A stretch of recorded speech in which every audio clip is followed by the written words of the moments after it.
Hey, thanks for clicking on one of our videos. If you're a Baylor fan, make sure to like this video and subscribe to the channel. Hit that notification bell if you want to join us for a live stream soon. This is Please Bear With Me. Enjoy.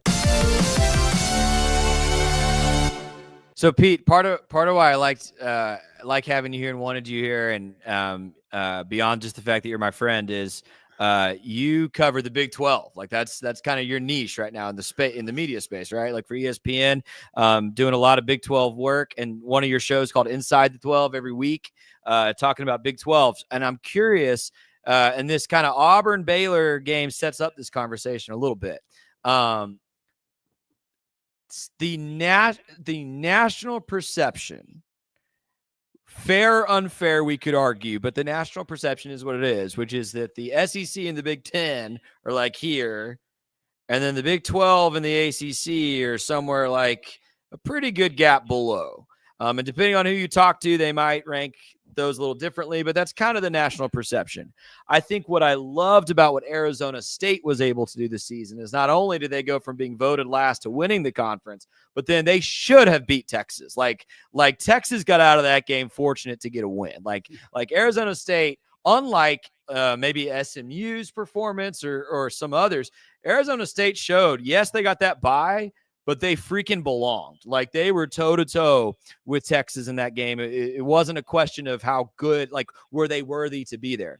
I'm curious what you think as far as where is the Big 12 over the next decade in terms of college football? And I know that's a kind of a long way to project out, but like, how does the Big 12 move forward as a league and continue to be a respectable, competitive football conference that, like, we don't put them like, it's not like the JV league to the SEC, like the best teams in the Big 12, you know, like if Baylor wins the Big 12 this year, I want to believe that means they could walk into the playoff and do something similar, put up a competitive game, beat an SEC team. What is your perception on all of that? And where does the Big 12 fit in this overall landscape?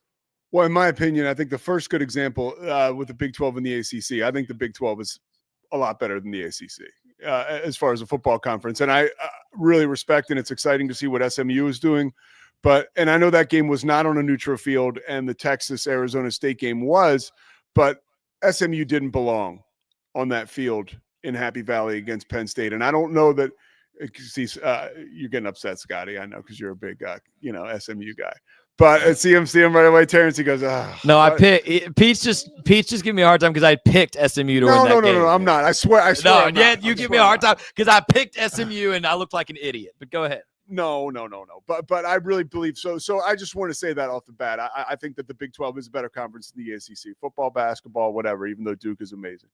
But as far as where the Big 12 is in the next decade, I feel like, unfortunately, you're not going to break into – and I hate saying this because I don't want to sound negative, but it's so hard to break into Big 10, SEC category because you just don't have the money through the TV deals. Like the Big 12's TV deal and is like, and forgive me for not knowing the exact numbers, but there's SEC and Big 10 right here with their TV deals. And then the Big 12's is like, 20 million off or 30 million lower or whatever it is, but it's lower. And I think that that's an indication of where we'll go over the next 10 years. Now, the good news is the Big 12 will by no means fall off the map. There's too many great schools with a lot of money, right? Like, I think one you look at who just did well the basketball season, came within an eyelash of making the Final Four, is Texas Tech. You look at Colorado. I mean, there are schools in the Big 12. Arizona State, obviously. Like, there are the teams and schools that are the class of the Big 12. Utah had a down year. Utah had a down year. That will not BYU. Like, there's a lot of solid teams in the Big 12. The problem is the money. So I think you're going to be coming in third to those two conferences for the foreseeable future. Now, that doesn't mean, thank God for the college football playoff, you won't have a team go on a run and win the whole thing. Like, that's very possible. But as far as the pecking order, body of work style, 10 years in the future, I think that you're going to be behind those conferences. And then you have all the, who knows what the hell is going to happen, a super conference but right now it's unfortunate, but it's the truth. Because of money, the Big 12 is third to those two. But I do not put it past a Big 12 school or two or three in the next 10 years to go on a run and win a title. That is by no means out of reach. But overall, I think they stayed third, and I think the ACC is in trouble. That's just my opinion. I don't think that I think they're in trouble. So I wouldn't even put them in the same conversation with the Big 12. That's just me. Well, they got their big members, always leaking information about conversations and wanting more money. I don't know who takes them though, if the Big Ten takes them or the SEC takes them, because of the two markets in Clemson and Florida State. Dude, I'm on it. Have it covered. I'm honestly shocked Yormark isn't at both of those schools, like begging. Like not that the Big 12 needs. Yeah, to Terrance's point, maybe he is, Scotty. Like, yeah, it's kind of shrewd. Like, some of that stuff happens. Like, there's so much stuff around UConn joining the Big 12.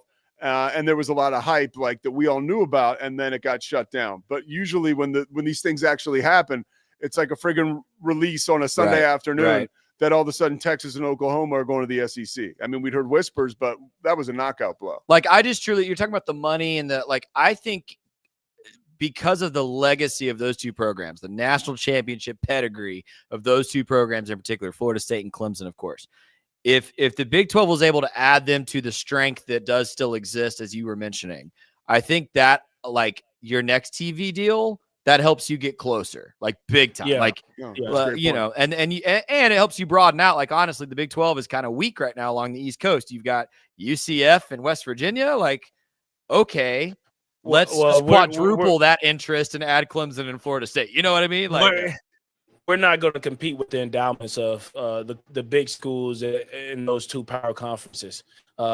Texas A&M, Alabama, Ohio, Michigan.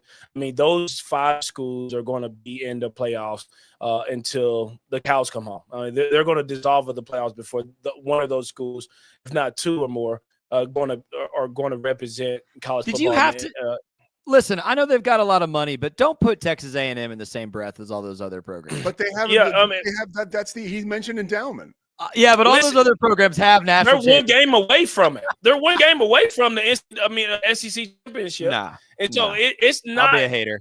It's not a far reach that they couldn't make it.